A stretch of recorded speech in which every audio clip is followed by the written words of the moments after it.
Losing someone is one of the hardest things you'll probably ever experience. The day you lose something or someone you love is never a day to look forward to.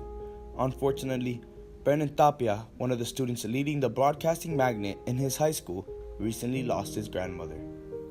Losing someone you love is one of those things that you can't really explain in words. Unless you've dealt with it and gone through those emotions and gone through those thoughts, you can't really begin to understand. After the passing of Brandon's grandmother, he couldn't stop thinking about her. It would make him only notice how much she would do for him in just one day.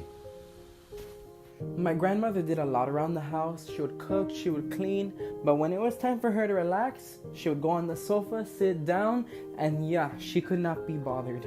She'd pretend to be grouchy if you wanted to talk to her, but she was always in the mood to spend time with you. There will always be some type of grief involved, but Brandon always found a way to make it positive. At the very least, I know that my grandmother is resting now. She had a lot of stress in her life, taking care of my great-grandmother, dealing with pain from her heart issues, and I truly believe that she was ready and wanted to move on to the other side.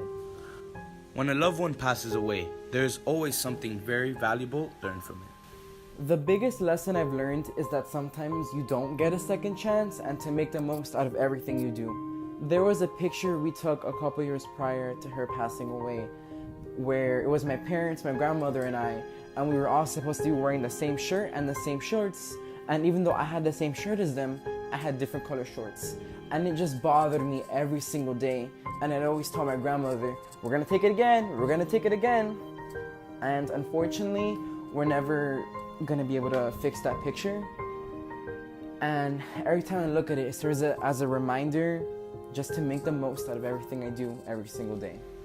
Always remember to enjoy every moment you have, because from one day to another, you never know who will be there and who won't. I'm Julian Sandoval, signing off.